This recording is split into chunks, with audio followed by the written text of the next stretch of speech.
সুপ্রিয় দর্শক, বাংলাদেশ টেলিভিশনের নিয়মিত আয়োজন নিপীড়নের স্মৃতি অনুষ্ঠানে আপনাদের সবাইকে স্বাগত জানাচ্ছি। আপনাদের সঙ্গে আছি আমি সাঈদ খান।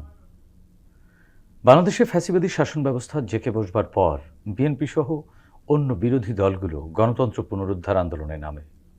রাজপথের সে আন্দোলনের অগ্রভাগে থাকে বাংলাদেশ জাতীয়তাবাদী শক্তির ভ্যানগার্ড হিসেবে পরিচিত ছাত্রদল।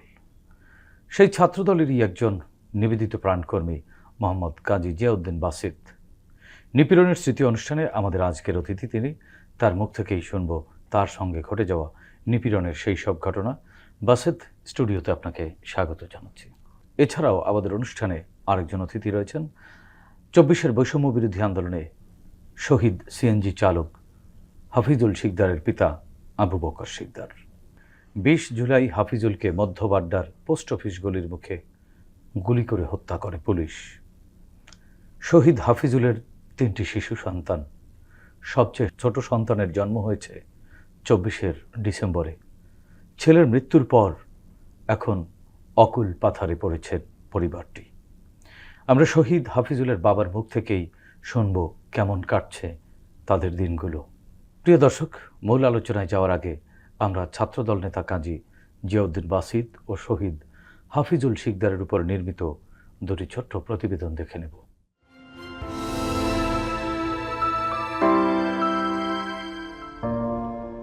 কাজী জিয়াউদ্দিন বাসিতের জন্ম লক্ষ্মীপুরের কমলনগর উপজেলার চর লরেন্সের সম্ভ্রান্ত কাজী পরিবারে।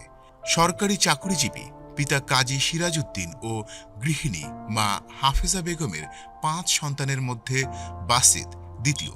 পারিবারিকভাবে জাতীয়তাবাদী রাজনীতির প্রতি দুর্বলতা থেকে জড়িয়ে পড়েন ছাত্র দলের রাজনীতির সঙ্গে। জন্ম জেলা লক্ষ্মীপুর থেকে এসএসসি ও এইচএসসি পাশের পর ভর্তি হন জগন্নাথ বিশ্ববিদ্যালয়ের ফিনান্স বিভাগে। সেখানে লেখাপড়ার পাশাপাশি দলীয় কর্মসূচিতে জড়িয়ে পড়েন তিনি। ২ জায়গায় রাখেন মেধার স্বাক্ষর। ছাত্রলীগ ও পুলিশের অব্যাহত নিপীড়নের মুখে একাডেমিক কার্যক্রমে বিঘ্ন সৃষ্টি হলেও দমে যাননি অদম্য মেধাবী বাসিত। অনার্স ও মাস্টার্সে রাখেন মেধার স্বাক্ষর। বর্তমানে তিনি একই বিশ্ববিদ্যালয়ের এমফিল গবেষণারত। বাসিত বিশ্বাস করেন কেবল ক্লাসের ভালো ছাত্রই দেশ বদলাতে পারে না। দেশ ও দেশের মানুষের কল্যাণে কাজ করতে চাই রাজনৈতিক সংশ্লিষ্টতা। তাই তো ক্লাসে ভালো ফলাফলের পাশাপাশি রাজনীতিতেও শুদ্ধতার চর্চা করেন তিনি। স্বাধীনতা, সার্বভৌমত্ব, গণতন্ত্র ও ভোটাধিকারের লড়াইয়ে তাই তো বাসিত থেকেছেন রাজপথে। হাসিনার ফ্যাসিবাদ বিরোধী যুদ্ধে মিছিলের অগ্রভাগে থেকে দিয়েছেন নেতৃত্ব। সে কারণে অসংখ্যবার নিপীড়নের মুখে পড়তে হয়েছে তাকে। জিয়াউদ্দিন বাসিত একজন উদীয়মান প্রতীক। বিএনপির দীর্ঘদিনের লড়াই সংগ্রামে তিনি ছিলেন অকুতভয়। এমনকি ২৪-এর বৈষম্য বিরোধী ছাত্র আন্দোলনেও তিনি রেখেছেন গুরুত্বপূর্ণ ভূমিকা। অতীতের মতো পুলিশের বুলেটের সামনে দাঁড়িয়ে তিনি গেয়েছেন বিজয়ের গান। তার কাছে বুলেটের আঘাতে বুকের তাজা রক্ত ঝরলেই কেবল ত্বরান্বিত হয় বিজয়। আর এই বিজয় তাদের কাছে কাঙ্ক্ষিত। কেননা দীর্ঘ ১৭ বছরের রাজপথের যত ত্যাগ, লড়াই আর সংগ্রাম, তার লক্ষ্য তো ছিল কেবলই ফ্যাসিবাদের বিনাশ আর সাধারণ মানুষের বিজয়। একজন অধিকার সচেতন মানুষ হিসেবে এই বোধ বহু আগেই জন্মেছে কাজী জিয়াউদ্দিন বাসিতে।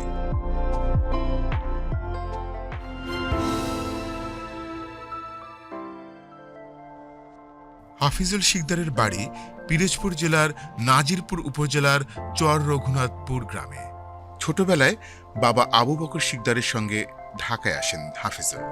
তারপর ঢাকার স্কুলে ভর্তি হন, কিন্তু লেখাপড়া খুব বেশি দূর এগোয়নি। অটোরিকশা চালক বাবার সংসারের হাল ধরতে নিজেই নেমে পড়েন রাস্তায়। এভাবে শ্রমে ঘামে সংসারে সচ্ছলতা আনে হাফিজুল। তারপর বিয়ে করেন ফরিদপুরের মেয়ে আয়েশা আক্তারকে। ৩ বছরের বিবাহিত জীবনে স্ত্রীর কোল জুড়ে আসে ৩টি পুত্র সন্তান। তার মধ্যে সবচেয়ে ছোট ছেলেটি পৃথিবীর আলো দেখে ২৪শে ডিসেম্বরে। ততদিনে হতভাগ্য বাবা হাফিজুলের লাশ হয়তো মিশে গেছে মাটির সঙ্গে। ২০২৪ সালের ২০ জুলাই শনিবার রাজধানীর বাড্ডা এলাকায় পুলিশ গুলি করে মানুষ মারছে পাখির মতো। শ্রমজীবী হাফিজুল সেদিন অটো নিয়ে বাড্ডার অলিগলিতে ঘুরছিলেন। রাজধানী রামপুরা থেকে কুড়িল বিশ্ব রোড পর্যন্ত এদিন সকাল থেকেই উত্তাল। পুলিশ র্যাবের গুলিতে অসংখ্য মানুষ শহীদ হচ্ছে। এদের মধ্যে মধ্য বাড্ডা পোস্ট অফিসের গলির মুখেই পুলিশের গুলিতে শহীদ হন এক অটো চালক। বুক পকেটে থাকা তার আইডি কার্ডটি বলে দিল পুলিশের গুলিতে নিহত ছেলেটি আর কেউ নন, পিরোজপুরের হাফিজুল শিকদার, যার পথপানে চেয়ে রয়েছে বাবা মা, একেবারেই নাবালক দুটি ছেলে সন্তান ও তৃতীয় সন্তান সম্ভবা স্ত্রী আয়শা আক্তার। দর্শক, প্রতিবেদন দুটি দেখলাম, এবার শুনবো তাদের সঙ্গে ঘটে যাওয়া নিপীড়নের সেই সব ঘটনা। প্রথমেই যাচ্ছি কাজী জিয়াউদ্দিন বাসিত। আপনি তো ছাত্র রাজনীতির সাথে জড়িত। এই দীর্ঘ আন্দোলন সংগ্রাম করতে গিয়ে আপনাকে নানান ধরনের হুমকি এবং নির্যাতনের মুখে পড়তে হয়েছে। আমরা শুনেছি, আমরা দেখেছি যে একবার আপনাকে নিপীড়ন করে 3 তলার ছাদের উপর থেকে ফেলে দেওয়া হয়েছিল। এরপরে বহুবার আপনার কারাবরণ করতে হয়েছিল। হয়তো আপনার দীর্ঘ যে নিপীড়নের ঘটনা যদি শুনতে চাই, সেটি আসলে একটি দুটি অনুষ্ঠানে শেষ করা যাবে না। তারপরেও যেই জায়গাগুলো আপনি জীবনেও ভুলতে পারবেন না, যে ক্ষত সারা জীবন বয়ে বেড়াতে হবে, আমাদেরকে সেই জায়গাগুলো একটু বলুন। 2009 সালের 5ই এপ্রিল বিশ্ববিদ্যালয়ে ভর্তি হয়েছি। এর আগে 9 জানুয়ারি নির্বাচন হয়েছিল। পতিত সরকার স্বৈররানী শেখ হাসিনা তখন ক্ষমতার মসনদে এসেছিল নতুন করে। আমাদের অনেক বন্ধু ছাত্রলীগ করে আমাদেরকে অনেক সময় অনেকবার ডিস্টার্ব করতো, বিভিন্ন সময়ে বিভিন্নভাবে। আমরা বিশ্ববিদ্যালয়ে ভর্তি হওয়ার পর থেকেই শহীদ রাষ্ট্রপতি জিয়াউর রহমানের আদর্শ এবং দেশনেত্রী বেগম খালেদা জিয়ার স্নেহ মায়া এবং আগামীর রাষ্ট্রনায়ক জনাব তারেক রহমানের দূরদর্শী চিন্তার যেই প্রতিফলন আমরা ছাত্র অবস্থায় দেখেছিলাম, সেটাকে আদর্শ মেনে লালন পালন ও ধারণ করার লক্ষ্যে আমরা ছাত্রদলে তখন বিশ্ববিদ্যালয় রাজনীতি শুরু করি। আস্তে আস্তে পড়াশোনার পাশাপাশি আমরা কিন্তু খুব ভালোভাবে রাজনীতিতেও এগিয়ে চলা। তো আমার একাডেমিক রেজাল্ট খুব ভালো ছিল প্রথম অবস্থায়। ফার্স্ট ইয়ারে যখন একটু রাজনীতি কম ইনভলভমেন্ট ছিল ফার্স্ট সেমিস্টারে, এরপর আস্তে আস্তে কমতে থাকে। তবু তারপরেও আমি 3.54 নিয়েছি। অনেক চেষ্টা, অনেক সময় পরীক্ষা দিতে পারিনি, মিড টার্ম পরীক্ষা দিতে পারিনি। ছাত্রলীগের অনেক নেতাকর্মীর বিভিন্ন সময় আমাদের নির্যাতনের শিকার হয়েছে।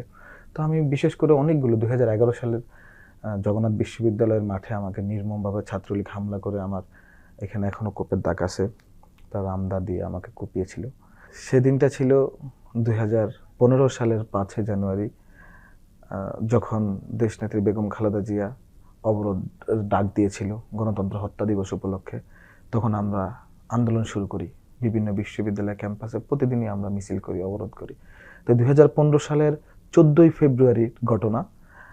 এদিন আমরা ঠিক প্রতিদিনের ন্যায় সকাল 9টার দিকে আমরা একটা মিছিল বের করি জগন্নাথ বিশ্ববিদ্যালয়ের ছাত্রদল। সেটা হচ্ছে মুরগিটোলা মোড় থেকে কাঠের পোল পর্যন্ত। আমরা যখন মিছিলটা নিয়ে যাচ্ছি, তৎক্ষণাৎ আমাদের বিভিন্ন প্রস্তুতি আমাদের কাছে ছিল কিভাবে প্রতিরোধ গড়ে তোলা যায়। তো ওই সময়টাতে পুলিশ আমাদের মিছিল হামলা করার প্রেক্ষিতে আমরা একটা সময় তারা গুলি বর্ষণ করে এবং নিজেদেরকে সেভ করতে গিয়ে আমরা এক একজন এক একভাবে গুলির সামনে আমরা অনেকবারই দাঁড়িয়েছিলাম। তো ওই সময়টাতে আমরা এক একজন এক এক জায়গায় চলে গেলাম। পরবর্তী সময় পুলিশ আমাকে ধরে ফেলে। তো আমার কাছে আমার তখন ইউনিভার্সিটির ব্যাগ ছিল। আমার ওই ব্যাগের মধ্যে আমার বই খাতা অনেক কিছু ছিল। এরপরেও তারা আমাকে এমন গ্রেপ্তার করে আমাকে এমন মায়ের মেরেছে, আমি আসলে তখন নিজেকে কান্না করে দিয়েছিলাম। তো পুলিশের এই নির্যাতন দেখে আমি ভাবলাম যে তারা আমাকে থানায় নিয়ে আরও বেশি মারবে। এর প্রেক্ষিতে আমি গাড়িতে উঠে আমাকে যখন বসানোর পর সময়ে তারা গাড়ি যাচ্ছে, আরেকটা মিছিল বের হয়েছে বিএনপির তখনকার সময়ে। তখন তারা কয়েকজন পুলিশ কনস্টেবল এবং সাব ইন্সপেক্টর সহ নিচে নেমেছে, 2 জনকে আমাকে ধরে রাখছে। আমি ওই 2 জন থেকে আমি যখন দেখেছি যে তারা আমাকে ধরে এত মার মেরেছে, তারা তো পরবর্তী সময় আমাকে আরও মারতে পারে, আরও নির্যাতন করতে পারে এবং ওই সময় গুলি করে দিচ্ছে, গুম করে ফেলছে, এরকম সময়। পরবর্তী আমি এটা হয়ে সাহসিকতার সাথে 2 জন পুলিশকেই করে আমি গাড়ি থেকে লাফ দিয়ে আমি দৌড় শুরু করেছি। পুরান ঢাকার রাস্তাঘাট অনেক চিকন। ওই পুলিশ 2 জনও আমার সাথে আমার পিছু নিয়েছে নিতে নিতে একটা একটা পর্যায়ে ওই বাকি যে পুলিশগুলো আছে 6 জন, ওরাও চলে আসছে। এসে তারা সবাই আমার পিছু নিয়েছে। পরে আমি কিছু না পেয়ে আমি একটা বাসার 4 তলা ছাদের উপর উঠে গিয়েছিলাম। ওঠার সময় ওরা আমাকে অনেকবার বলছে, গুলি করে দেবো, থামো, গুলি করে দেবো, থামো। তো আমার তো ওই ভয় কাজ করছে যে তারা কয়েকদিন আগে তখন ছাত্রদলের জনিকে গুলি করে মেরে ফেলেছিল। তখন আমি মানে আমার মাথায় ওটা ঢুকেছে যে তারা তো আমাকে মেরে ফেলবে। তো আমি দৌড়ে পালাচ্ছিলাম, গিয়ে একটা ছাদের মধ্যে গিয়ে ছাদের গেট খোলা ছিল, আমি ছাদে উঠে গেলাম। ওঠার প্রেক্ষিতে তারাও আমার পেছনে পেছনে উঠেছে। উঠে ওখানে যে একজন অফিসার ছিল, পুলিশ অফিসার, সে আমাকে বলতেছে, তুমি বিশ্ববিদ্যালয়ের ছেলে, না হলে তোমাকে এখনই আমি মেরে এখানে গুম করে ফেলতাম। এটা বলে সে আমাকে পিস্তল তাক করলো। তখন আমি ভয় পেয়ে গেলাম। আমি সে যে মানে আমাকে মেরে ফেলবে এরকম একটা হুমকি দিয়ে দিছে, দ্যাট মিনস সে আমাকে যে কোনো সময়, এবং সবাই গুলি তাক, ছাদ থেকে আমার কোনো দিকে যাওয়ার সুযোগ নাই। আমি নিচে দেখলাম রাস্তা, আর ওই পাশে টিন শেডের একটা বিল্ডিং, একতলা বিল্ডিং, পুরান ঢাকার কিছু বাড়ি আপনি জেনে থাকবেন এরকম। আমি এটা দেখার প্রেক্ষিতে আমি কোনো উপায় খুঁজে না পেয়ে আমি লাফ দিলাম। লাফ দেওয়ার পরে সে গুলি করেছিল। গুলি করার প্রেক্ষিতে আল্লাহ আমাকে হয়তো কোনো কারণে পুনরুজ্জীবন দিয়েছে সেদিন। আমি লাফ দেওয়ার পরও, কারণ যখন সে মনে করেছে আমি লাফ দিয়েছি নিশ্চিত আমার মৃত্যু, তো সে একটা করেছে, সাউন্ড হয়েছে, ওই সময় পুরো এলাকার মানুষ কিন্তু জড়ো হয়ে গেছিল। তখন আমি একতলায় পড়ে টিন শিট ভেঙে নিচে পড়ে গেছিলাম। একতলায় টিন শিট ভেঙে নিচে পড়ে আমার ডান পা পুরাই ভেঙে গেছে। এখন 2-3 জায়গায় ভাগ হয়ে গেছে, খণ্ড খণ্ড ভাগ হয়ে গেছে। এর প্রেক্ষিতে পুলিশরা নিচে নামছে। আমি তো একটা বাচ্চা, মেবি তখন তার গায়ের উপরে আমি পড়েছিলাম, একটা বাচ্চা, হয়তো 8-9 বছরের বাচ্চা। আমি পরে ওই বাসায় অনেকবার গিয়েছি, খোঁজ খবর নিয়েছি তাদের। পরের সময় আমি যখন দেখলাম আমার পা ভেঙে গেছে এবং পুলিশ সেই বাসার নিচে আসবে, আমি গোড়াগড়ি করে করে আমি সামনে একটা বাসায় গিয়েছিলাম। গিয়ে সেখানে একদম একটা জীর্ণশীর্ণ রুম, ওই রুমে একটা সিঙ্গেল বেডের একটা বেড, সেই বেডের একটা জাজিম ছিল, ওই জাজিমের মধ্যে আমি লুকাই পড়ছি। জাজিমের নিচে? জাজিমের নিচে আমি লুকিয়ে পড়ছি বলে, খাটটা বক্স খাট টাইপসের ছিল, ওই জাজিমটাকে উঠিয়ে দিয়ে আমি বক্সের করে লুকিয়ে গেছি। লুকের প্রেক্ষিতে আমি অনেকক্ষণ, আমি তো অসম্ভব ব্যথা, এবং আমার পা কেটে গেছে, ব্লিডিং হচ্ছে, অসম্ভব ব্যথা। ওই যে টিন শেডের মধ্যে পড়েছিলাম, তো ব্যথায় তো আমি পা ফুলে গেছে। তখন আমি বুঝে গেছি আমার পা একদম টুকরো টুকরো হয়ে গেছে। পরবর্তী কিছুক্ষণ সময় পরে আমি কিছুক্ষণ পরে আমি একটু তাকিয়ে দেখলাম যে আছে কিনা, দেখলাম মানুষের শোরগোল শোনা যাচ্ছে, সাউন্ড শোনা যাচ্ছে। পরবর্তী সময়ে সাউন্ডগুলো থামার পরে আমি ভাবলাম যে আমার তো এখান থেকে রেস্কিউ করতে হবে নিজেকে, এবং পুলিশি গ্রেপ্তার থেকে বাঁচতে হবে। আমি একদম দম বন্ধ করে অনেকক্ষণ ছিলাম। 15 মিনিটস বা হাফ অ্যান আওয়ার পরে আমি যখন একটু বের হলাম, বের হয়ে দেখলাম যে আমি যেখানে ঢুকেছি তার সামনে একটা বাসায় কলের, মানে পানির যে কল, এটার মধ্যে কে যেন কি মাছ নাকি দোয়া করতেছে। এই দোয়াদুই করার প্রেক্ষিতে আমি একটু সামনে আগে গেলাম, বললাম যে আমি জগন্নাথ বিশ্ববিদ্যালয়ের ছাত্র, আমি হাঁটতে পারতেছি না, আমি গড়াই গড়াই করে হামাগুড়ি দিয়ে গেলাম, আমাকে একটু সেভ করুন, আমাকে পুলিশ। তখন ওই মহিলা দেখলাম আমাকে দেখে দৌড় মেরেছে ভিতরের দিকে দৌড় মেরে সেই তার হাজব্যান্ডকে ডেকে আনার পরে হাজব্যান্ড সহ আমাকে আগে ভিতরে নিয়ে বসাইছে। তখন আমি বললাম, জগন্নাথ বিশ্ববিদ্যালয়ের ছাত্র, আমাকে তো পুলিশ আপনাকে গুলি করছে। তখন তারা মনে হচ্ছে আমি গুলিবিদ্ধ। তখন তারা দৌড় দিয়ে ব্লিডিং দেখতেছে, তখন তো আমার আমার তো ভাঙছে, আর গুলি তো আমার গায়ে আসে নাই। পরে তারা আমাকে নিয়ে তাদের বেডে শোয়াইছে। ওই পর্যায়ে আমার আর পা এটা ব্যথায় ফুলে যাচ্ছে, মানে প্রচণ্ড ব্যথা, এক্সট্রিম পেইনে আমি মানে শুধু নিজেকে সেভ করার লক্ষ্যে আমি নিজেকে কন্ট্রোল করার চেষ্টা করেছি। পরে ওই লোকটা ছিল একটা কল মিস্ত্রি ওই এলাকার, তো তারা আমাকে সেভ করে একদম সুন্দরভাবে, তখন সকাল 10টা কি 11টার দিকে এরকম টাইম, মানে সময় চলে যাচ্ছে, তারা আমাকে রেখেছিল। রেখে তারপরে দেখলাম সেই লোকটা বাসায় আমি মেনি টাইমস গিয়েছি আমার ফ্যামিলির পক্ষ থেকে বিভিন্ন অ্যাপ্রিসিয়েশন নিয়ে। তো ওই লোকটা আমাকে ফ্রিজিং করা দুধ বাহির থেকে, তার বাসায় ফ্রিজ ছিল না, এনে আমার পায়ের মধ্যে বাজছে, আমি ঘুমিয়ে পড়ছিলাম। এরপরে নাকি ওই পুলিশ নাকি ওই বাসায় খুঁজতে এসেছিল, আসার প্রেক্ষিতে ওই লোকটা নিজের একটা যে কোনো একটা পরিচয় বা যেভাবে আমাকে সেভ করে দিয়ে করছিল, মানে তারা সন্দেহ করছে আমি এই সারাউন্ডিংস মধ্যে আমি এখনো আছি। তো তারা সেভ হয়েছে দুপুর 1টার দিকে আমি যখন আমি ঘুমিয়ে গেছিলাম ব্যথায়, মানে এক্সট্রিম, সে যেন আমাকে কি যেন মানে তাদের ওই পুরান ঢাকার বন্যা যে টাইপসের কি যেন কি করেছিল, পরে আমি করছিলাম করে আমি একদম মানে অজ্ঞান হয়ে পড়ছিলাম। মানে আমার দুইটা কারণ, একটা হচ্ছে আমি কি আমার গুলিবিদ্ধ হয়েছে কিনা আমি তো বুঝতেছিলাম না, এগুলো পরে আমার রিয়েলাইজেশন যে কি আবার দেখতেছি একটু ব্লিডিং হচ্ছে, তো টিনের কাটাকুটার কারণে হচ্ছে। পরবর্তী সময় পা নাড়তে পারতেছি না, পরে ওনারা আমাকে যথেষ্ট পরিমাণ বরফ টরফ দিয়ে পেঁচিয়ে রেখেছে। পরে একটার দিকে আমি আমার যারা সহযোদ্ধা বড় ভাই তাদেরকে আমি, আমার ফোন ছিল, ফোন একটা হারাই গেছে, ওনাদের ফোন থেকে ফোন দিয়েছি। পরে পুরান ঢাকার আমাদের এক বড় ভাই এসে আমাকে ওখান থেকে নিয়ে গেছে সালাউদ্দিন মেডিকেলে। সালাউদ্দিন মেডিকেলে নিয়ে যাওয়ার পরে পুলিশ ওখানে চলে গেছে আমাকে ব্যানে করে শোয়া মৃত মৃত হিসাবে, যেন কেউ না বুঝতে পারে, কারণ পুরো এলাকায় তখন শোরগোল যে বিএনপির এক কর্মীকে গুলি করছে, তাকে পাওয়া যাচ্ছে না। তো মৃত হিসেবে আমাকে শোয়ায় আমার সিনিয়র বড় ভাইরা সহ এবং আমার সহযোদ্ধা বন্ধুরা ছোট ভাইরা মিলে আমাকে নিয়ে গেছে সালাউদ্দিন মেডিকেলে। কিছুক্ষণ পরে সালাউদ্দিন মেডিকেলে পুলিশ গিয়ে হানা দিছে। তখন আমাকে কাঁধে করে আমার সহযোদ্ধারা ওই সিঁড়ি বেয়ে বেয়ে বেয়ে বেয়ে আমাকে নিচে নিয়ে আন্ডারগ্রাউন্ডে দেখলাম একটা সিএনজি দাঁড়ানো, হ্যাঁ বেসমেন্টে, ওই বেসমেন্টে আমাকে সিএনজি দিয়ে বের করে নিয়ে গেছে আপনার ন্যাশনাল মেডিকেলে। ওখানেও খুব খারাপ অবস্থা, ওখানে আমার ট্রিটমেন্ট হয়নি। পরবর্তীতে আমাকে নিয়ে গেছে ইসলামিক সেন্ট্রাল হসপিটালে। এই ফাঁকে টিভির স্কলে বিভিন্ন চ্যানেলে হচ্ছে যে জগন্নাথ বিশ্ববিদ্যালয় ছাত্রদল কর্মী বাসেদ কাজের উপর পুলিশের এগুলা, এই কারণে ওই ইসলামিক সেন্ট্রাল হসপিটাল ইমার্জেন্সি থেকে আমাকে বের করে দিছে, রাখেনি তারা। পরবর্তী সময়ে আমাদের তখন বিভিন্ন পর্যায়ের সিনিয়র নেতৃবৃন্দ সহ খোঁজ খবর নিয়ে আমাকে তখন আমাদের বিশেষ একজন ডক্টরের কাছে আমাকে পাঠিয়েছিল, এবং সেই সময় মেবি উনি জিয়াউর রহমান ফাউন্ডেশনের ডক্টর ছিলেন। উনি আমাকে দেখে বলেছে অপারেশন খুবই ইমার্জেন্সি, কিন্তু অপারেশন করা যাবে না এবং এই পেশেন্টকে ভর্তিও রাখা যাবে না, আপনি বাসায় অথবা কোথাও রাখতে হবে, বাসা সিকিউর না। পরে আমার এক রিলেটিভসের বাসায় আমাকে নিয়ে যাওয়া হয়েছিল। আমি এই সময় কিন্তু ওই একটা ইঞ্জেকশন দিয়েছে, আমি কিন্তু অজ্ঞান অবস্থায় ছিলাম। পরে আমি রাতের বেলা দেখলাম যে আমার পা হচ্ছে ভাদা একদম উপরে উঠানো, কারণ পা ফুলে গেছে, দীর্ঘক্ষণ ভাঙার একটা ইয়ে ছিল, তো একদম অসম্ভব ফুলে এবং তো নাড়তে পারতেছি না, প্রচণ্ড যন্ত্রণায় কাতরাচ্ছিলাম। পরে এটা দেখে আমার ফ্যামিলি মেম্বাররা এবং সবাই মিলে অস্থির হয়ে পড়ছে। রাত্রে প্রায় 4টার দিকে আমাকে ট্রমা সেন্টারে তখন অ্যাডমিশন নিয়ে হয়েছিল এবং ইমার্জেন্সি সকাল 8টায় অপারেশন হয়েছে, ফার্স্ট অপারেশন। পরবর্তীতে 5টা অপারেশনগুলো পায়ের একদম পাতাটাকে জোড়া দিয়েছে। এরপর আবার 3 দিন পরে আবারও পায়ের মধ্যে হাঁটুর নিচে অপারেশন হয়ে রড এবং কিছু স্ক্রু দিয়ে আমার করেছিল। তো এটা মেজর অপারেশন ছিল। হসপিটাল আমি প্রায় 1 মাস 28 দিন ছিলাম।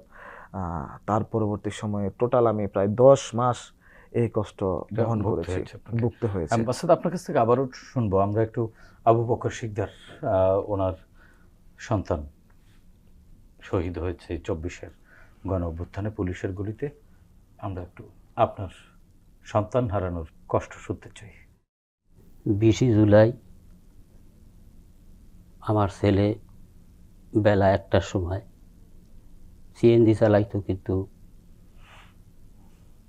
ওই দিন রিক্সা চালাইতো, অটো রিক্সা লইয়ে বাড়াইছে। তা আমি বলতেছি, বাবা আজকে যাইও না, আজকে তো কারফু, তুমি যাইও না, আমি অন্য কিছু করার তোমার চিন্তা ভাবনা করবা নি। পরে কল যে আব্বা আমি এখন একটু যাই, পরে ভিতর দা চালাই চলে আসবানি। তো ওই ফাঁকে এর আগের দিন আমার ছোটো জামাই আন্দোলনের গেছিল, তারা বাড়ি ইট মারছে, মাথা ভাইডে গেছে। সেই না আমি গেছি ওর মারে লইয়া আর ওর ছেলেটারে লইয়া। আমাকে আপ্যায়ন করার জন্য অনেক কিছু করছে, জোগাড় করছে, কিন্তু আর মা বলতেছে যে, হাফিজুলির মা বলতেছে যে আমার তো ভালো ঠেকতেছে না, আমার কলজে উল্টেই আসে, বাসায় চলেন। কারণ বাসায় যখন আইছি তখন একজনে বলতেছে, কাকা আপনার ছেলে হাফিজুলির তো গুলি লাগছে। কোন জায়গা? এত পোস্ট অফিস গুলির মুখে। তখন ওই দিন শনিবার ছিল, আমি দৌড়াইতে গেছি। দৌড়াইতে যাওয়ার ভিতরে 3বার গিয়ে পড়ে গেছি আমি। প্রথমবারে পড়ছি নিজে উঠছি, দ্বিতীয়বারে আমি নিজে উঠে গেছি। তৃতীয়বার যখন পড়ছি মিনার মসজিদের সামনে আসিয়া, তখন অনেক লোকজনে আমার চেনে, দীর্ঘ 22 বছর আমি বাড্ডা এলাকায় থাকি। তা ওনারা আর কি আমার দৈর্ঘ্যে উঠাইছে, উঠাবার পরে ওনারা আমার সাথে গেছে, পোলাফানও রয়েছে, মুরব্বীরাও রয়েছে। যাইতেছি একটু জোরে হাঁটতে চাই, কিন্তু হাঁটতে পারি না, পড়িয়ে যায় চাই, এরকম একটা ঝুল। তখন যাইয়ে দেখি পোস্ট অফিস গলি ইউটার্নের নিচে আমার ছেলের এক জোড়া জুতা কিনে দিয়েছিলাম, সেই জুতা জোড়া ফেলানো আছে, কিন্তু আমার ছেলের আর দেখি না। মেইন রোডে ওখানে আরও 3টা লাশ ওখানে দেখলাম রাস্তায় পড়ে আছে। রাস্তায় পড়ে রয়েছে। কারণ আমার ছেলেরে আবারই ও যে গ্যারেজের রিক্সা চালাই লইয়ে গেছিল, ওই গ্যারেজের আর একটা ছেলে সুমন নাম, সে ওরে লইয়ে আর কি হাসপাতালে গেছে, এই এই বাড্ডায়। তাই ওখানে ওনারে রাখেনি, না রাখলে ওখান থেকে ফরাজি হাসপাতালে গেছে, সে জায়গাও রাখেনি। এরপরের থেকে গেছে ওই খিদমা হসপিটালে, সে জায়গাও রাখেনি। পরে মুগদা হসপিটালে লইয়ে গেছে, লইয়ে যাওয়া অবস্থায় ওনার ও জায়গা চিকিৎসা তেমন করে না, করবে না, কাজে গুলিবিদ্ধ লোক, এখানে কোনো চিকিৎসা হবে না। সেটা ছাত্ররা খুব আন্দোলন করছে, করার পরে তারপর আর কি ডাক্তাররা নার্সরা আসছে, আসার পরে ওনার বাম হাতে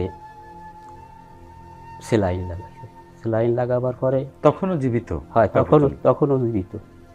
সেলাইন লাগাবার পরে কত 4 থেকে 5 মিনিট পরে ওই সুমন বলতেছে, কাকা আপনি কত দূর আইছেন, আর কী ভাষায় বলবো, আপনি একটু তাড়াতাড়ি আসেন। আমি বলি, না বাবা তুই একটু কী কবি ক। ও বললো যে, কাকা আপনার ছেলে নাই।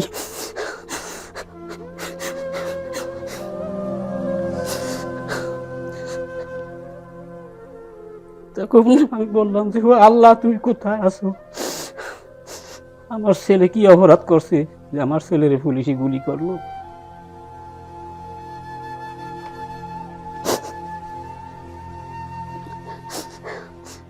তখন আমি ওই মুগ্ধ হসপিটালে গেছি, যাওয়ার পরে এই ডাক দিছে, ও আল্লাহ, ওই ডাক দিছে। এমনি ওখানে ওই আনসাররা ছিল, পাবলিক ছিল, আর ছাত্ররা তো আর আমারে চেনে না, ওই সুমন শুধু আমারে চেনে।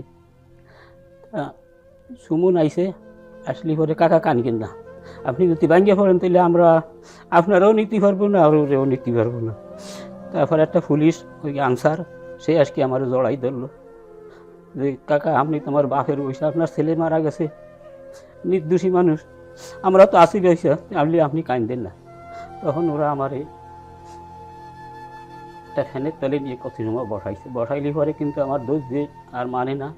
তখন বলছি যে, আমার ছেলের মুখটা একটু আমি দেখি। তখন ছেলের যাই দেখি, আমার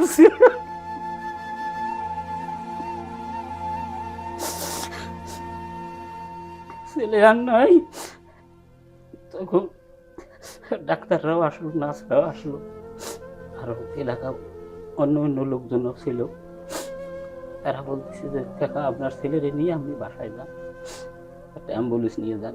অ্যাম্বুলেন্স চালারে বললাম, অ্যাম্বুলেন্স চালা বললো যে, যদি দেখলেন আপনার ছেলে হাফিজুলের কোন জায়গায় গুলি লেগেছিল? গুলি লাগছে, কতগুলো গুলি লেগেছিল? গুলি একটাই লাগছে, এই পিছনে ডাইন ফার্স্টটা লাগছে, আর এই বগলের তলটা বাড়েই গেছে। এখান থেকে বাড়াইছে এরকম একটা দগ্ধ বড় একটা হইয়ে বাড়িয়ে গেছে। তখন আপনার হাফিজুলের সাথে কি আপনার শেষ কোনো কথা হয়নি? শেষ কথা হয়েছে ওই যে আমরা ওই জামাইরি দেখতে গেছি, ওইটা এমনি হসপিটালে আর গিয়ে আপনি পান নাই? হসপিটালে যাই আর পাইনি।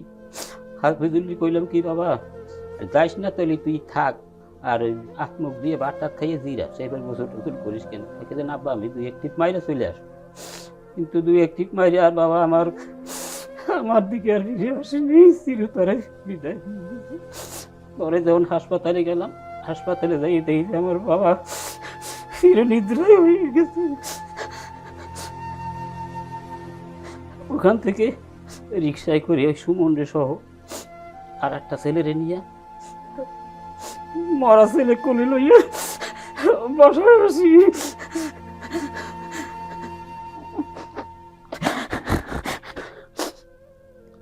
বাসায় আসার পরে ওই দিন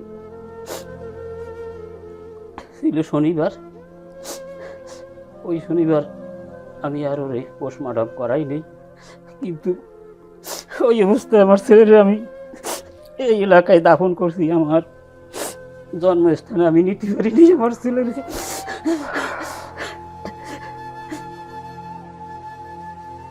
পরে যখন মানে ওই দিন কি পোস্টমর্টম করতে দেয়নি না না, করতে পারেন postmortem আপনিই করতে চাননি আমি আর করতে চাইনি, আমার ছেলে তো মানে মারা ওই দিন নিয়ে কি বাসায় রাখলেন?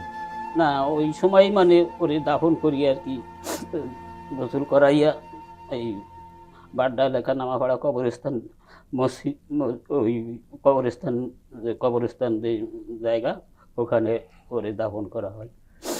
তা ওখানে দাফন করা পরে পুলিশ কি বাধা দিয়েছিল মানে দাফন বা পথে? না, পথে কোনো বাধা টাধা দিই পুলিশই এমনি দেখ ই করছে। মানে হাফিজুলের লাশ কি গ্রামের বাড়িতে নিতে চেয়েছিলেন? হয় নিতে চাইছিলাম, কিন্তু নিতে পারিনি। কারণ কেন পারেন? পারিনি, এই যে কারফিউ চলে আর কোনো গাড়ি গুড়ি চলে না।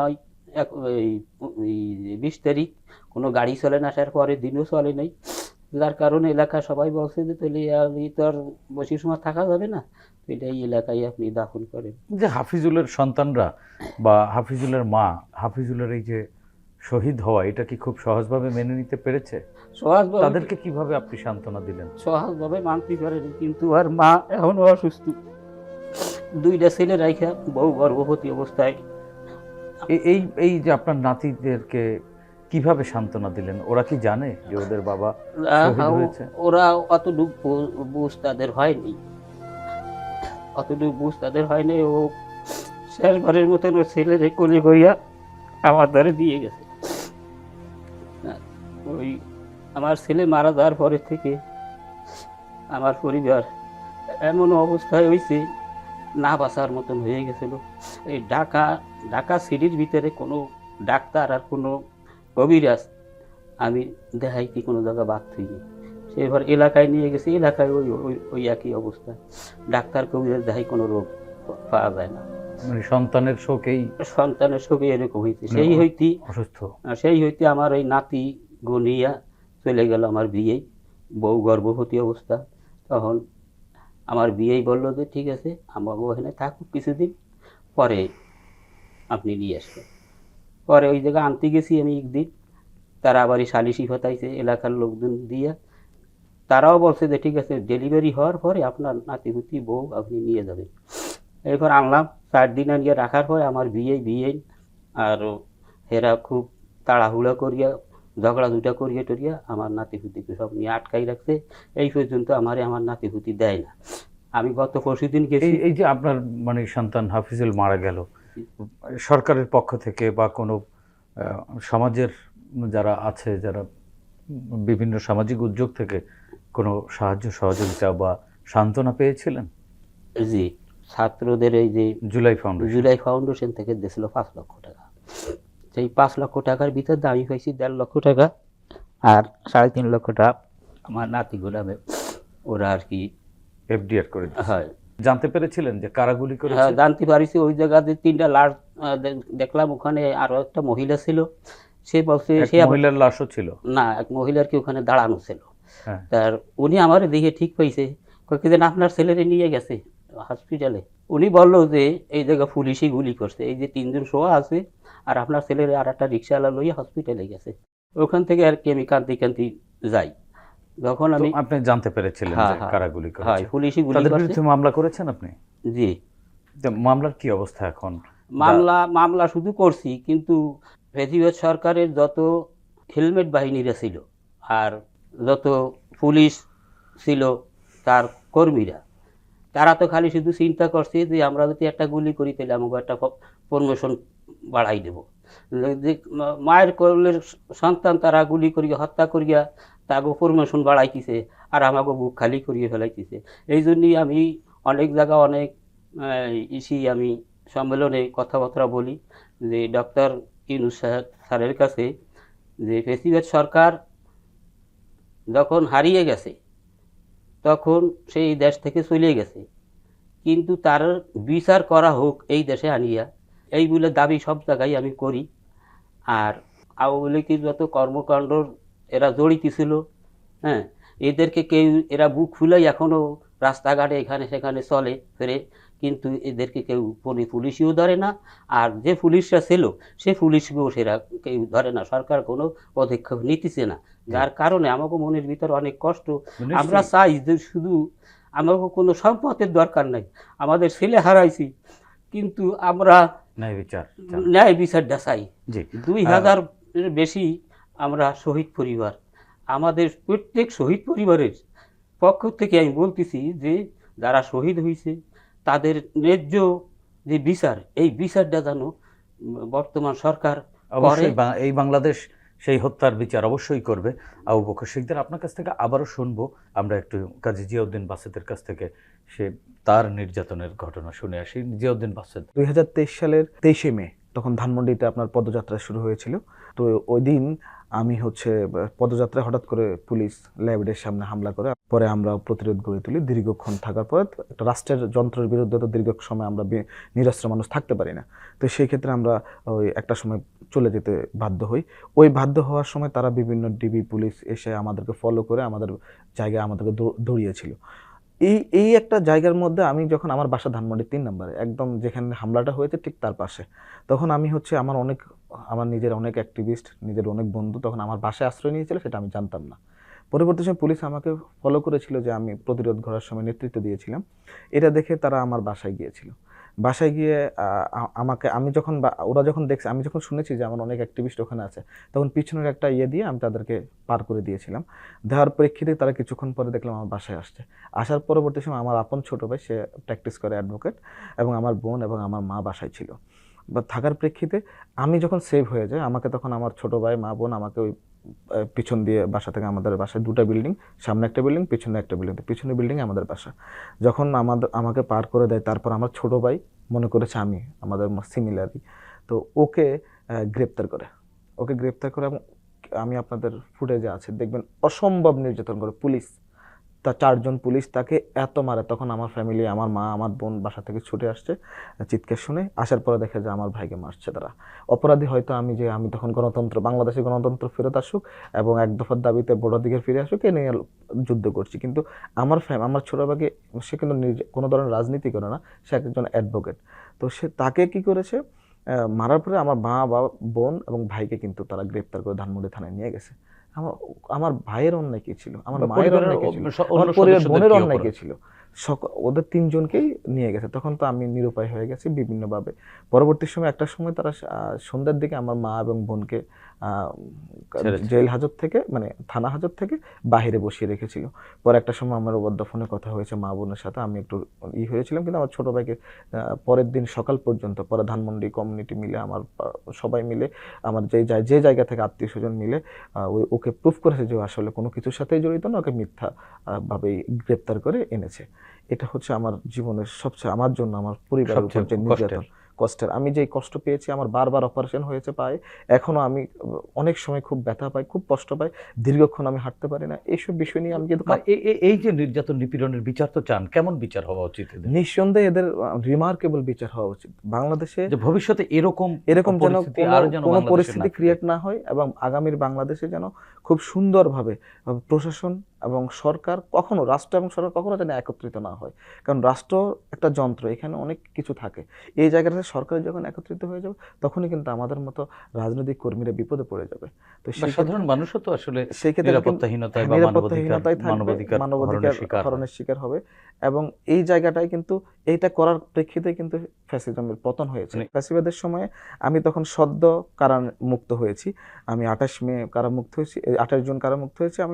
যখন আমি 1 জুলাই থেকে তো কোটা আন্দোলন শুরু হয়েছে, 5 তারিখ থেকে আস্তে আস্তে আন্দোলনটাকে যখন বেগবান হয় এবং আমাদের নির্দেশনাগুলো আসে, 16 জুলাই আমরা সেন্ট্রাল ছাত্রদল একদম প্রেস ব্রিফিং করে আমরা ছাত্র আন্দোলনের সাথে একদম সরাসরি, সেদিন আমার জগন্নাথ বিশ্ববিদ্যালয়ের ছাত্রদলের আমার এক কর্মী, আমাদের ছোট ভাই ছাত্রদলের কর্মী, সে গুলিবিদ্ধ হয়েছিল। সেদিন আমি ওকে নিয়ে, যখন আমি শুনেছি গুলিবিদ্ধ হওয়ার পর, আমি ওকে নিয়ে, ও যখন হসপিটালে এনেছে, আমি ঢুকেছি হসপিটালে, রাত্রে 10টায় আমি ঢুকতে পেরেছি, এর আগে ঢুকতে পারিনি। সারা হসপিটাল পুরো আমাকে ঘেরাও করে ফেলেছে ডিবি পুলিশ, আমি জানতে পেরেছি। পরবর্তী সময় ডাক্তার অ্যাপ্রন পরে কিন্তু আমাকে একজন সহযোগিতা বের হয়ে গেছে। এরপরে 19-20 জুলাই, আমি জানি না, আমি আমার যিনি আছেন আজকে, ওকে ও হয়তো বা আমাদের সময়, আমি কিন্তু ফুটেজ আছে, আমি আপনাকে, আমাদের ফাইট করতে করতে কিন্তু 20 জুলাই আমি এখানেই ছিলাম, বাড্ডায় ছিলাম, আমি কিন্তু আমার সামনে কিন্তু 2টা লাশ ছিল এবং অসংখ্য মানুষ গুলিবিদ্ধ হয়েছে, যাদেরকে এমন অনেক আমাদের নিজেদের সহযোদ্ধারাই হসপিটালে নিয়ে গেছে। আমি জানি না আপনার ছেলে ছিল কিনা। তো সেদিন 20 জুলাইয়ের পর আপনার যখন এক্সট্রিমলি প্রশাসন বিভিন্নভাবে যৌথ বাহিনীর হামলা শুরু হয়, আমি যখন এই সন্ধ্যার আগে বের হয়ে যাই একটা জায়গায় আশ্রয় নেওয়ার জন্য, সামনে হচ্ছে ছাত্রলীগের আমরা ছাত্রলীগের এবং যুবলীগ সহ এই আবুল হোটেলের সামনে আওয়ামী বাহিনী আর কি। আওয়ামী বাহিনী ধরেছে। আওয়ামী বাহিনী ধরে তারা পুলিশ বাহিনীকে আনতেছিল যে আমাকে উঠিয়ে দেবে, এবং আমার হাতে কোনো ফোন ছিল না। ওই দিন আমরা ফোন ছাড়াই বের হয়ে যেতাম, ওই সময় ফোন ইউজ করতাম না। দ্যাটস ওয়াই আমার পরিচয় তারা ইনস্ট্যান্ট শনাক্ত করতে পারেনি। এবং তারা তখন চারদিকে ছাত্র জনতা এবং বিভিন্ন জায়গায় তারা তো খুব নিপীড়ন করতেছে, পিস্তল সহ তারা আমাকে করেছে। তখন পুলিশে আসার আগে আমার সামনে একটা পরিচিত বাসা ছিল, আমি ওই বাসায়, মানে আমি এক বড় ভাইয়ের বাসা রফিক উদ্দিন, বললাম যে আমি রফিক সাহেবের বাসায় যাচ্ছি, উনি আমার বড় ভাই, আমার একটা লায়ন্স ক্লাবের একটা সংগঠনের বড় ভাই, ওনার বাসায় আমি ঢুকে গিয়েছিলাম। আমি জানি সিকিউরিটি, আমি বলছি রফিক ভাই বাসায় আছেন, বলছে আছে, ভাই আসতে বলছে। তখন পুলিশের কারণে বা আদার্স কারণে সিকিউরিটি আমাকে সহযোগিতা করেছে, বিভিন্ন স্তরের মানুষই অংশ হয়ে গেছে। তখন আমি সিকিউরিটিকে বলে আমি রফিক ভাই বাসায় উঠছি, তখন আমার কাছে কোনো ফোন নাই, আমি কোন বাসা কোন ফ্ল্যাট আমি আসলে জানি না। ওনাকে একদিন বলছে আমার এই মানে বাসা। কৌশল করে আমি 2 দিন সিঁড়িতে ঘুমাইছি, সিঁড়িতে। হ্যাঁ, ওই 2 days without taking any food. আমি 2 days ওখানে ছিলাম, এবং আমি ছাদের মধ্যে একটা ফ্লোর থাকে না, আমি ওখানে গিয়ে আমার যে শরীর থেকে, হ্যাঁ রফিক, কিন্তু আমি রফিক সাহেবকে ফোন দিব ওনার ফ্ল্যাট কোনটা বা সিকিউরিটির কাছে যাব, আমি নিজে চোরের মতো ছিলাম ওই সময়। যদি চোর হিসেবেও আমাকে কিন্তু সাধারণ করতে পারতো। আমি যেদিন সন্ধ্যা থেকে পুরো রাত, পরের দিন রাত, পরের দিন সকালে খুব ভোরবেলায় আমি তখন বের হয়ে আমি কোনো মতে আমার একটা আত্মীয়র বাসায় গিয়ে ফোন দিয়ে আমার একটা ছোট ভাই এনেছিলাম। এই যে নতুন এক বাংলাদেশের স্বপ্ন দেখছি আমরা, সেই বাংলাদেশে এরকম কোনো বাস্তবতার মুখোমুখি আর কোনো কাজী বাসেরদেরকে পড়তে হবে না, আর কোনো আবু বকরদেরকে সন্তানের লাশ কোলের পরে নিয়ে দাফন করতে হবে না, সেরকম একটি বাংলাদেশ আমরা প্রত্যাশা করি। ধন্যবাদ বাসেদ আপনাকে। আবু বকর সিকদার, আপনাকেও ধন্যবাদ। আমরা চাই আপনার সন্তান হত্যার ন্যায় বিচার আপনি পান। প্রিয় দর্শক, শেখ হাসিনা সময়ের স্রোতে হারিয়ে যাওয়া এক ঘৃণিত স্বৈরাচারের নাম, যিনি নিজের ক্ষমতাকে দীর্ঘস্থায়ী করতে বিরোধী রাজনৈতিক কর্মীদের উপরে চালিয়েছিলেন নিপীড়ন। তার এই নিপীড়ন পৃথিবীর বহু স্বৈরাচারের রক্ত নদীকে করেছে ম্লান, গড়েছে নির্মমতার নতুন রেকর্ড। কাজী জিয়াউদ্দিন বাসিত ছাত্রদলের রাজনীতি করার কারণে তাকে নিপীড়ন করা হয় অসংখ্যবার, তবুও সরব ছিলেন রাজপথে। কেননা বাসিত জানত এদেশের বুকে হাসিনার ফ্যাসিবাদ যত প্রলম্বিত হবে তত নিপীড়ন নিষ্পেষণ বাড়বে সাধারণ মানুষের। সে কারণে সাধারণ মানুষের আশা আকাঙ্ক্ষার দিকে তাকিয়ে জীবন বাজি রেখে দীর্ঘ লড়াই সংগ্রাম অব্যাহত রেখেছেন জিয়াউদ্দিন বাসিত। আর হাফিজুল সিকদার, যে কিনা কেবলই একজন খেটে খাওয়া মানুষ ছিল, সিএনজি চালিয়ে নিজের ছোট্ট 3টি ছেলে স্ত্রী পাশাপাশি দেখাশোনা করত বাবা মায়ের, তাকেও হত্যা করল হাসিনার পুলিশ বাহিনী। পরিবারের উপার্জনক্ষম ছেলেকে হারিয়ে এখন দিশেহারা বাবা আবু বকর সিকদার, আর 3টি এতিম শিশুকে নিয়ে পাগল প্রায় স্ত্রী আয়েশা আক্তার। আমরা প্রত্যাশা করি এ রাষ্ট্র ছাত্রনেতা কাজী জিয়াউদ্দিন বাসিতের ত্যাগের মূল্যায়ন করবে, দেশে ফিরে আসবে সুস্থ ধারার রাজনীতি, আর শহীদ হাফিজুল হত্যার বিচারও কার্যকর করা হবে। সেই সঙ্গে দায়িত্ব নেবে তার ঔরসজাত 3টি এতিম সন্তানের। রাষ্ট্র এই এতটুকু নিশ্চয়তা দিতে পারবে বলেই আমাদের বিশ্বাস। প্রিয় দর্শক, এই অনুষ্ঠানে আপনিও যোগ দিতে পারেন। আমাদের ইমেল nipironersriti.btv@gmail.com-এ পাঠাতে পারেন আপনার সঙ্গে ঘটে যাওয়া যে কোনো নিপীড়নের ঘটনা। আগামীতে বাংলাদেশ টেলিভিশনের মাধ্যমে আমরা সেগুলো তুলে ধরব। সে পর্যন্ত সবাই ভালো থাকুন, সুস্থ থাকুন, বাংলাদেশ টেলিভিশনের সঙ্গেই থাকুন। খোদা হাফেজ।